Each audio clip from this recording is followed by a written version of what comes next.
Today on This Week in Iowa, we explore the race for the at-large seat for Des Moines City Council. Incumbent Connie Boesen has one challenger, Justyn Lewis.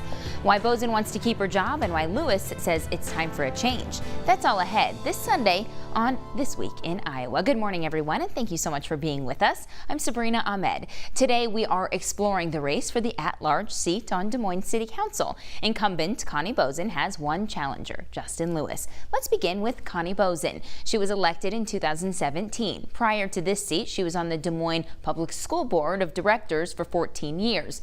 She's well known in the community for owning the Appalachia stand and the salad bowl at the Iowa State Fair. We begin our conversation with the biggest issues facing our city.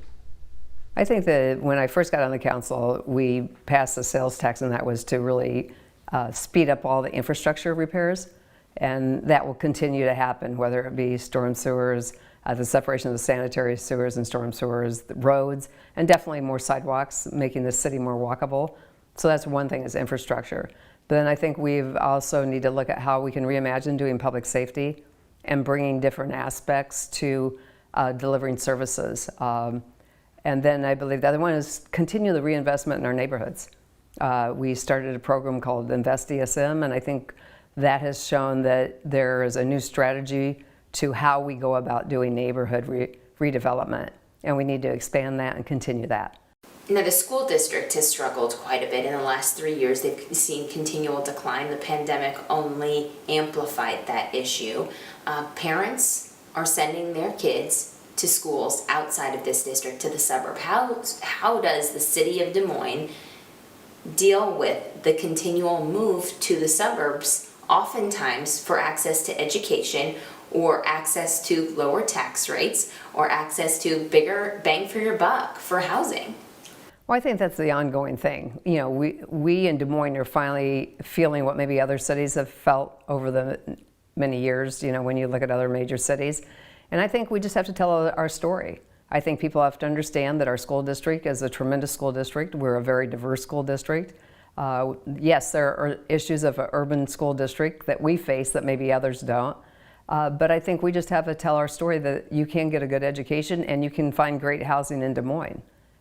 Yes, our tax rate is higher than some, but I think that we also give the amenities. We also have, where we're at 40% we can't tax. So I think that people in Des Moines usually, you know, they love Des Moines, they want to stay in Des Moines, and I think we just have to tell that story and provide the opportunities to be here. So how can the city government help to lift people up and to help increase food security and to make sure that people can pay their rent and make sure that they have car insurance? Well, I think it's that we can't do it all. I mean, that's not normally. We have the money that comes in from the federal government, the CDBG grants and things like that. And we have help for rental assistance. We have help on food. Especially during the pandemic, we've utilized the money. There's been millions of dollars to help make sure people aren't getting evicted and putting a safety net as much as we can. But again, it's between Polk County and Des Moines and all of us. We all need to work together in the state to understand what the root problem is, and we need to try to come up with some stronger solutions. And I think the pandemic, if anything, showed that in a greater way. We should be providing free preschool for all 3 and 4-year-olds, especially kids that live in poverty. That way their parents can go to work. Childcare is very expensive, as I'm sure you know.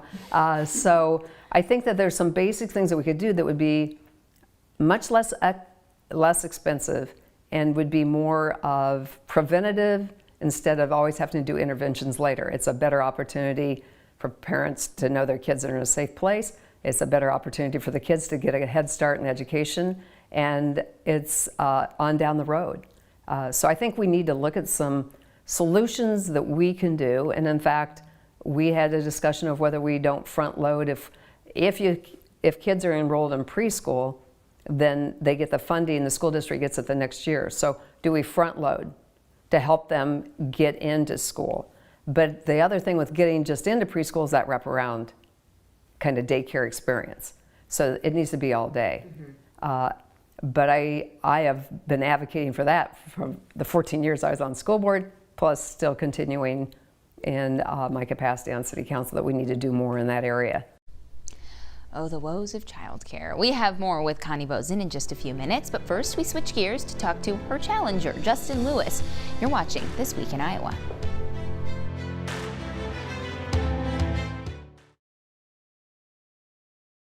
You're watching This Week in Iowa.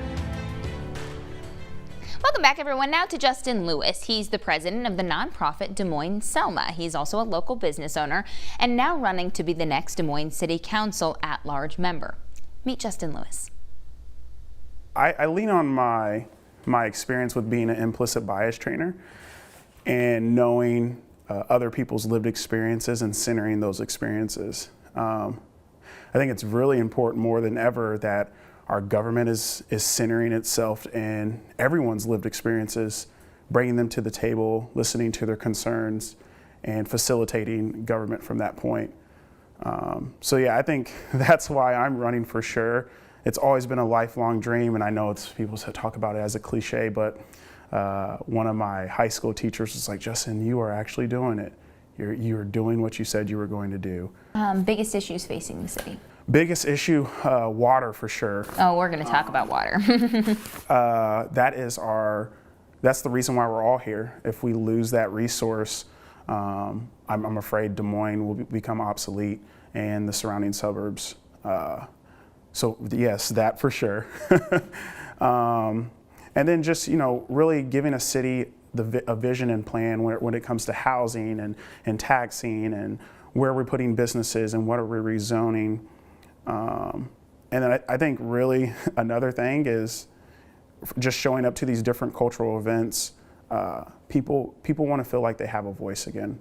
They want to know that there is one city council person that they can come to, that he's going to listen or she's going to listen and do the work facilitating government for them. Let's start with water. Yeah, absolutely. You can't make it rain.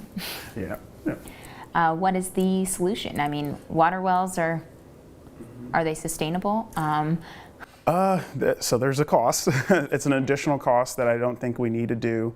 I want to work upstream and build those relationships with farmers and counties and other cities, and provide incentives that can come from the state, that can come from our city for people to put cover crops in, to collect and capture a lot of those nitrates that are coming into our waters.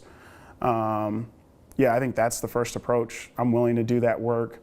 I'm willing not to demonize anyone, but build strong bonds with other fellow Iowans so we can make sure that waterway stays clean. What do you think is the answer and the way to increase our population, but also to maintain our population? I think the first thing is the city needs to have a written plan of housing, and that's for affordable. That's for affordable living, whether you're a renter, and that's also for folks that are owning properties, residents that have properties. That we're not pricing, our retired population out of their homes, but then new buyers as well are able to afford to purchase. I think that's the first thing. Stabilize that market and get people into homes and roofs over their heads so they stay. And then the next thing is jobs.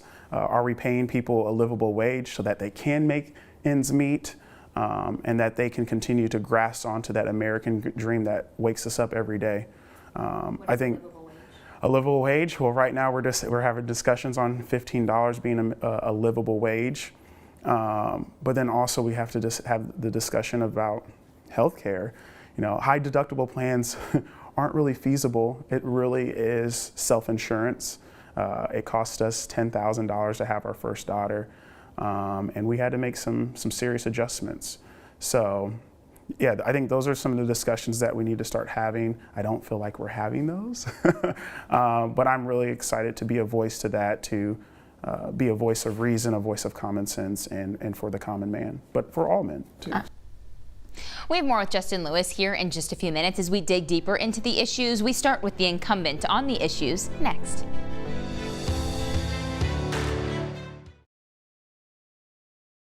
You're watching This Week in Iowa. Continuing our conversations this morning with the candidates for the at-large seat for Des Moines City Council, we get back to Connie Boesen now, and we start with an issue that you've heard a lot about from Justyn Lewis, and that's water quality and clean drinking water. Take a listen to Connie Boesen's take. This is drinking water. This is for the well-being of all of us. I don't know why it's so difficult to be able to resolve and do the things that we need to do. And hopefully with the infrastructure money coming from the federal government, that people in all communities will look at how we can solve the drinking water issue. Yes, I think when we have a drought, when it becomes much more serious, it brings attention to it. It's been there, we need to get it cleaned up. It's the right thing to do. How do you think the protests that started on May 29th have changed our city? I think it's made an awareness of looking at social issues and justice issues that maybe we didn't face in the past as a city, because we've dealt with the infrastructure, we heard about the potholes, the redevelopment, and you hear a lot about the zoning and things like that.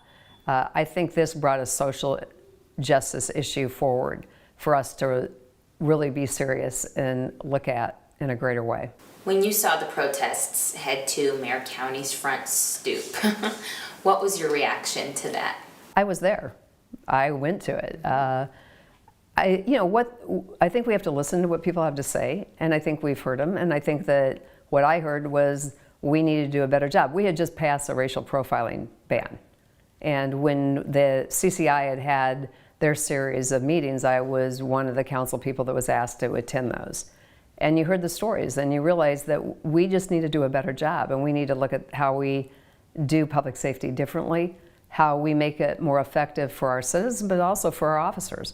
So I think there's some things I have proposed and I have been advocating and we got accomplished was similar to what, there's programs like Cahoots in Eugene, Oregon. There's a STAR program in Denver, Colorado, where you have more, the mental health crisis team is put in place. We have one, but it wasn't 24/7. Right. And to me, it just didn't end at like 11 o'clock at night.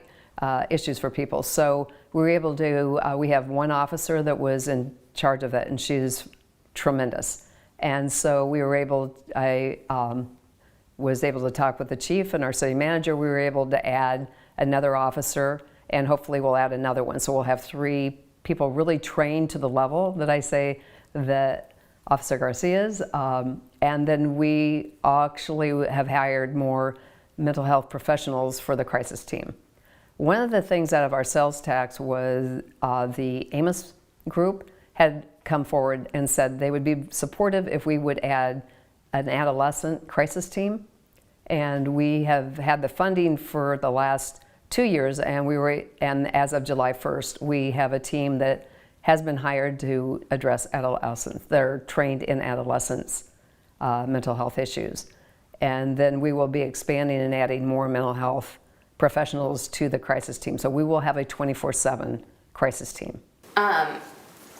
You talked about passing that racial profiling ban, but the Civilian Oversight Board was not added to with the discussion. That was something that community members really wanted to see. Why not? Why not include that? I think at the time, we didn't know, first of all, which civilian review, what is the makeup of it, and we already have like the civil service. And we added, what we did add though was a policy review committee of citizens to They can't really do anything. Well, they can make suggestions, but the Civilian Review Board, how do you set it up? Mm-hmm. And it's not that I am supportive of it. I think we just need to make sure we have a model, because there's many models that are set, but we just need to make sure it's the right model and that it's effective. So is the door closed on that? No, the door is not closed. For me, it's not. So, and we'll be working on it, and I know that people are bringing more things forward. We have more with Justyn Lewis and Connie Boesen on our website, weareiowa.com. We'll continue the discussion about police, thoughts on defunding police. Again, weareiowa.com. That's all on our website, and we'll be right back.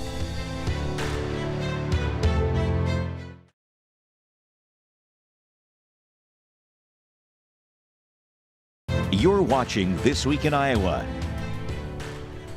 Food insecurity is how we continue our conversation with Justyn Lewis, beginning with food deserts in our backyard. There are 5 identified food deserts by the FDA here in Des Moines that need to be addressed. And when we're talking about a food desert, it's just access to fresh produce, access to food, and it's not shelf-stable food like Cheetos, which I love Cheetos. Love me some mac and cheese, but love you mac can't and live cheese. off of it. It's food that nourishes the body. We have a lot of amazing nonprofits doing the work, but we got to make sure that the city's not becoming a hindrance to prevent them from meeting those needs. So specifically, like Sweet Tooth Farms, they're going to be sadly losing their lease to a deal to the city selling off to industry, and that's good. I love business. We need business, but we got to have a vision, and that vision is, if Sweet Tooth Farms is meeting the needs of our community and alleviate the burden off of the city, we should work a deal with them to make sure that they can continue and sustain. You know, we know that there have been shootings on the north side of Des Moines, in the Drake neighborhood, on the south side of Des Moines, you know, south of Watrous. Also, a heightened sense of crime in the downtown area. You know, 5 shootings since November 2015 in the downtown area, and 3 of them have happened in 3 months. So, what needs to be done to get guns off the street and to stop the violence? Because that kind of violence trickles down to population issues and people feeling safe in their homes and people wanting to go into neighborhoods and all that. You know, we hear it a lot that these are isolated incidents. I don't see them spilling out into our communities and causing a lot of fear and ravish. Typically, the folks that are doing these crimes are quickly caught and addressed, and they go through the justice system, and rightfully so. I think we stay the course, but I think the most important thing that we need to do is make sure that we have enough resources so that we're giving people hope that they don't turn to that. I'm here because my father and my mother were hard workers. They still are hard workers, and they had the resources to put me through school, put me in sports, make sure that I didn't fall into the streets, because anyone is susceptible to fall into the streets. White, black, Hispanic, Asian, anyone. We got to keep our youth busy. We got to give them vision. We got to give them hope for tomorrow. There's been a lot of discussion within the city of Des Moines about racial profiling. There was a call for a ban on racial profiling that was passed. There was also a call for a civilian oversight committee that was not passed. Instead, it's this board that doesn't actually have any power. But the city says, let's see how that goes and then maybe move forward. We're not ending it. We're just maybe seeing where it goes. Do you think there should be a civilian oversight committee, and how does that happen? Yeah, so I actually did a little small op-ed in the Des Moines Register on this. I think it would be an amazing idea. Let me preface, I don't hate the police. There are a lot of good officers that do the work who is a shining example of what law enforcement should be. But then also, there are bad apples. And there are folks that spoil the bunch, that create this public perception of how not to do it. And I think what we need law enforcement to do here in this country is to be aware of their own bias, but start weeding out folks that get it wrong. That will start to instill trust in all communities. That's step one. With the step 2 would be, yes, a citizens review board, to give a different lens, a different viewpoint, a different perception that isn't just a department investigating itself. So citizens from Des Moines, whether business leaders, nonprofit leaders, a grandmother, a retired grandmother, to give a different voice to what is being seen. The public would see it this way, and this is why we need to remove this person from this department. The public would see it this way, and this is why we probably should put them on paid administrative leave. Citizens need a voice at that table. Again, we have all of the full interview with Connie Boesen and Justyn Lewis, as well as everyone who will be on the ballot for the City Council elections on our website, weareiowa.com. We'll be right back.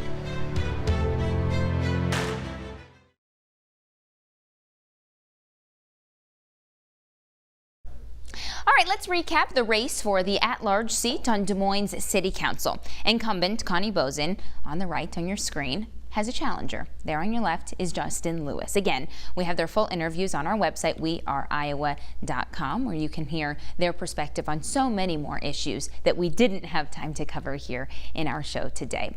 Thank you so much for joining us here for This Week in Iowa. Don't forget, we have a podcast. You can find it anywhere you find your podcasts, like Spotify and Apple Music. Just search This Week in Iowa.